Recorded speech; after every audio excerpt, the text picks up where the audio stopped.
Thank you for listening to Scandinavian Crimes Podcast. Be sure to check out the episode links and be part of our other social media platforms where you can leave a topic suggestion or even share some of your insights regarding the subject matter of the episode. We always do our best to provide a well-researched episode, but sometimes due to limited access, translation issues, and inconsistent evidence between multiple sources, there can be information that's lost. It is therefore good to do your own research and get a deeper understanding of a case of your own interest. So with that all said, let's start today's episode.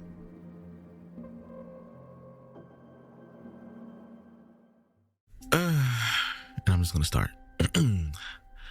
Welcome to Scandinavian Crimes. My name is Devante, and say hello to my lovely co-host, Delila. Hi. And on this podcast, we talk about famous Scandinavian criminals who made their mark throughout Scandinavian history. So welcome to another episode of the podcast. It's been a little bit. Primarily because, as you know, in America, it was Thanksgiving relatively recently. So traveling and a lot of things popped up at the last minute for myself. And then immediately after, Delila got sick. So yeah, there was a lot going on. But nonetheless, we are here to provide you with the sustenance you need in your true crime satisfaction. So that way we can help make your day a little bit easier. So this case is not going to be super long. We're not going to have a super long discussion, and there won't be a video for this one because too much. But nonetheless, this will still be a very interesting case. So on the night of October 1988, it was a cold autumn night. 15-year-old Piia stepped out of her family's home in the quiet Finnish town of Piia. She never returned, vanishing into a mystery that has never been solved. But to keep things simple, you already know what I'm about to say. Grab your tea, grab your snacks. If you're on your way to work, tuck yourself into that nice little corner on the bus or the train so you can put your headphones in real tight. Because this is the disappearance of Piia Ristikankare.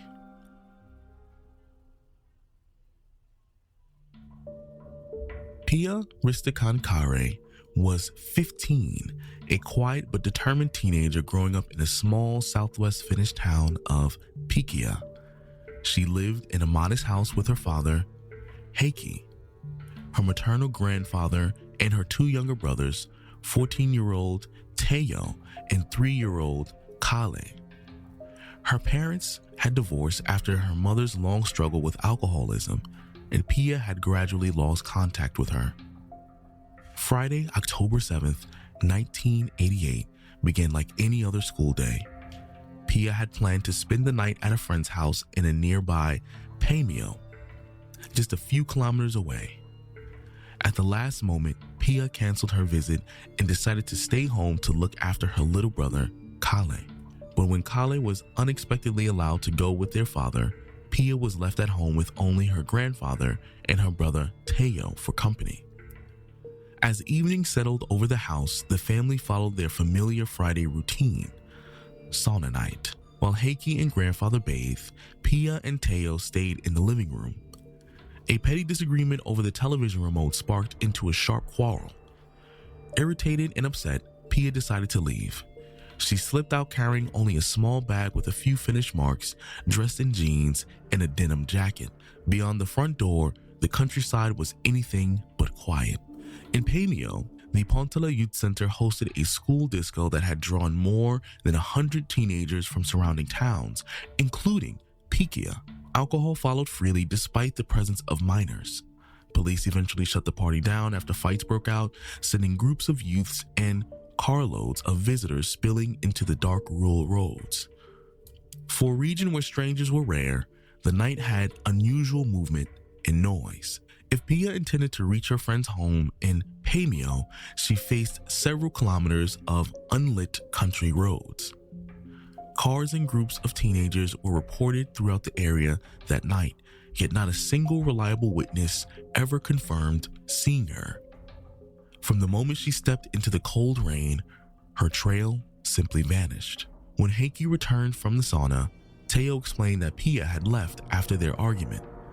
Believing she had gone to her friend's house as originally planned, Heikki expected her to return over the weekend or appear at the family's Sunday Jehovah's Witnesses meeting. But Sunday passed without a word from Piia. A call to the police that evening brought only reassurance that she was likely out by choice and will soon come back. By Monday morning, with no sign of his daughter, Heikki filed an official missing person report at the Karina police station.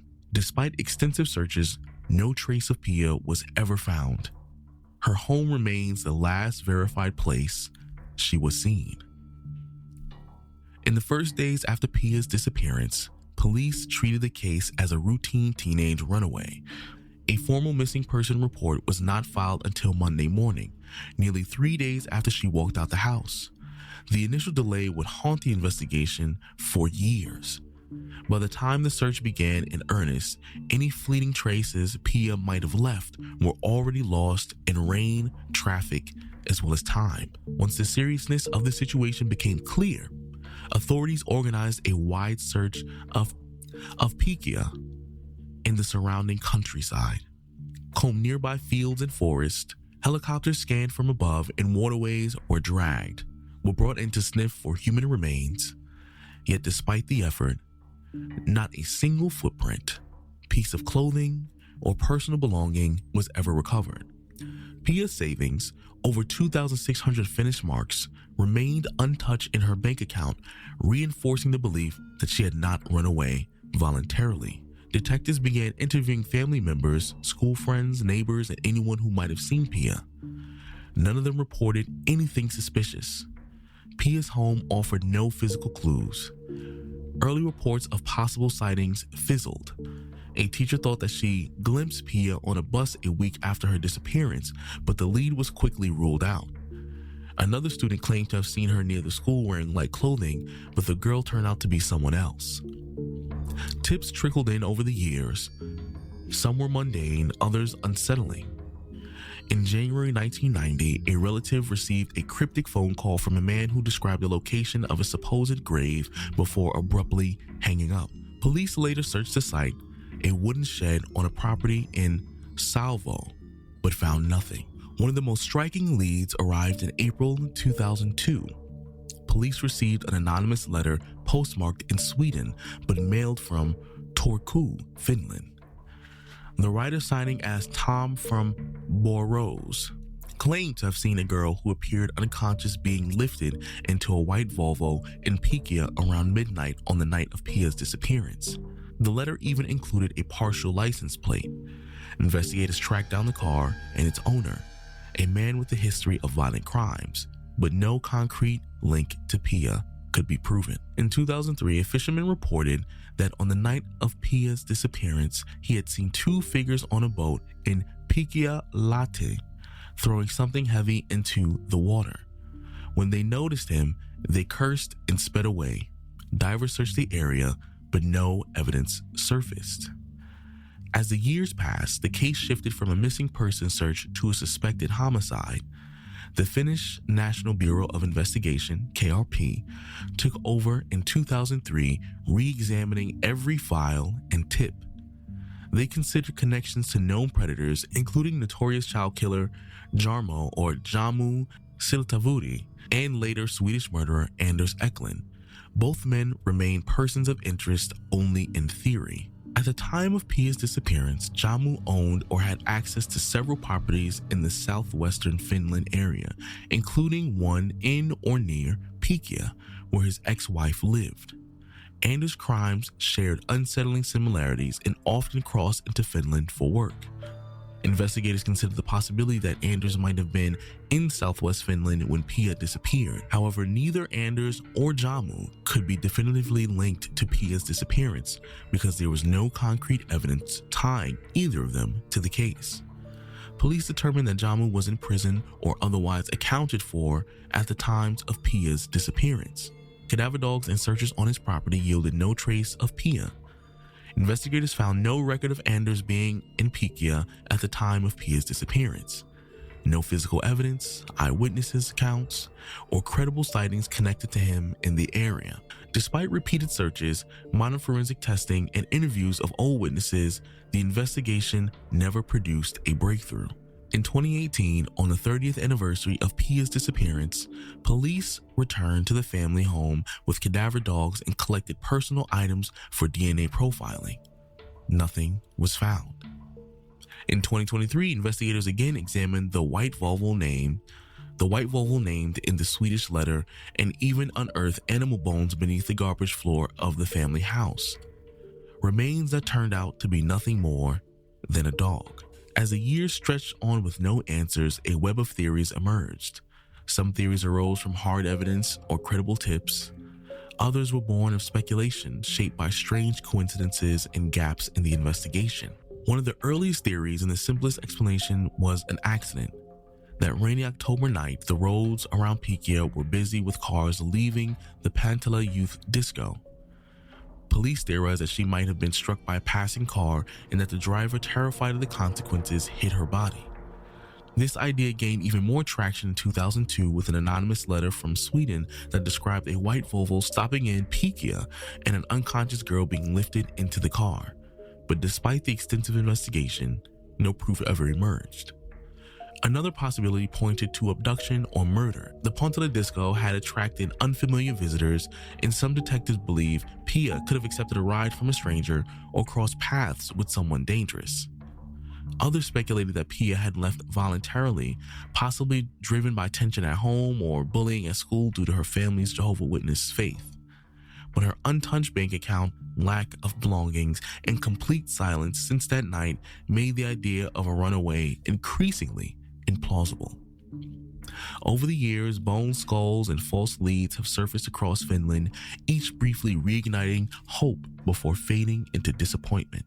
Every theory remains a fragment of a larger puzzle that no one has been able to complete.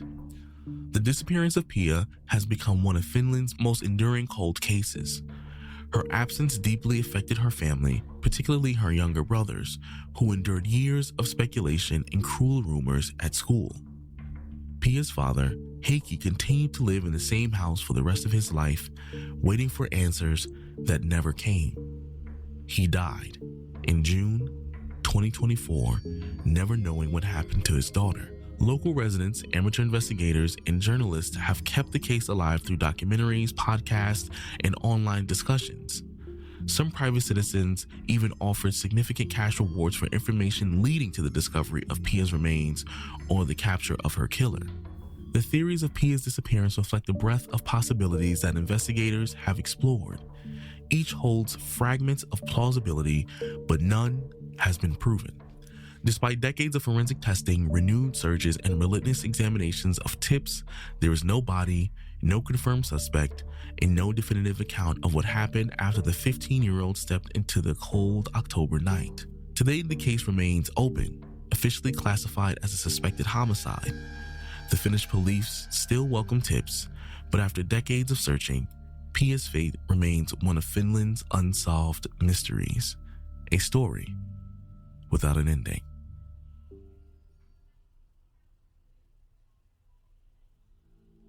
This case has actually been recommended by another of our listener from our social media platform. So thank you so much for this case and this tip. And we were able to find so much information of this ongoing unsolved case. And if you guys are interested in like sharing any tips or any cases that you're interested in, feel free to do that on our social media platform, and we can have a podcast episode of it. So obviously there's a lot of theories of what could have happened, but due to the lack of any evidence available of anything, it's really hard to like know what happened to her. But I do think it's possible of it being an accident, and then, but it's also weird because like they would have been able to find something then. So it's like, it's super weird either way, but maybe it could have been a kidnapping situation as well. And she could still be alive. Who knows? I don't really have much to say about this case. Just one thing I'm curious about. Did they ever contact the mother to see if possibly she could have been involved in any way at all? I know she said, I know in the story that they lost contact over the years, but there have been some instances of some overlap where maybe the mother, I'm not saying this is the case, but I'm comparing to other cases where situations like this could have happened and the parent could have cleaned up or wanted to see their child and it just so happened to fall on that night or something like that. So regardless of, I'm not saying the mother, killed or anything like that, but I'm just curious if they reached out to the mother to see if there was any information they can pull from her. Based on the information I saw, no. It sounded to me that she was completely out of the picture. And the reason she was out of the picture was because she was an alcoholic. Yeah. So that's the only thing I could find. But I do agree that most murder cases is often people who like people than like strangers. I'm not saying it couldn't happen if a stranger could do it. I'm just like, in general, that's often the case. So she could be I don't think they did anything. Like maybe they did do some type of investigation on her, but there was nothing I could find that they actually did anything of that either. So I can't really answer. So just curious. Maybe that's something, if they haven't already, maybe that's something that they can look into possibly, but that's if the mother's still alive, because it's been a long time. But that is a route maybe they could have took just to get more information. Not saying she did anything, just saying maybe she might have known something. It just sounded like they did everything and nothing came out of it. Yeah, which is why sad, I can't really. So as you guys have probably noticed, we've covered a lot of unsolved cases, kidnapping cases, cold cases this first half of the season, and it was not intentional. It just happened to be that way for some reason. And obviously it's super sad to talk and share about these cases that are unsolved, because somewhere you want to kind of have an ending to a case. But I think spreading information, maybe new information can be given to the investigators who are still investigating this till this day. Yeah. So I still think it's important that we share these cases and talk about them for, the victims. Absolutely. So that's why I also wanted to say that in general. Sorry, I'm still a little sick. I was trying not to my nose is not working with me right now. But it is an unsolved case, so once again, if you know anything, if you've lived in the area or know anybody who's lived in the area or anything of that nature, feel free to reach out to the appropriate sources, law enforcement in the area, and maybe you can help turn this case around. Because maybe that little piece of information could actually solve the case. We've had a couple of solved cases that was solved years later, so don't give up. If you have information, please share. Yeah, so I don't have anything else to say. Like I said, there's not really much we can say about this case, so I think we don't have to keep. It's similar to the other cases. Yeah. I think if you guys are interested in the Jammu Siltavori case, we have covered that already. And if you're interested in learning about the Anders Eklund case, it was a very huge thing in Sweden. So if you guys are interested in that, we can also cover that in the future of this podcast. So that's pretty much what I have to say too. So we'll wrap it up, and I'll just say Thanksgiving was good food. Macaroni, cheese, collard soup all the way. So soup all the way. Cleanse my everything. That's our good food for the day. So once again, I appreciate y'all. Feel free to check out any of the older episodes. Remember, there's no video for this episode, but there will be for the next one. But I will see y'all in the next episode. Have a lovely day. Peace out. Bye.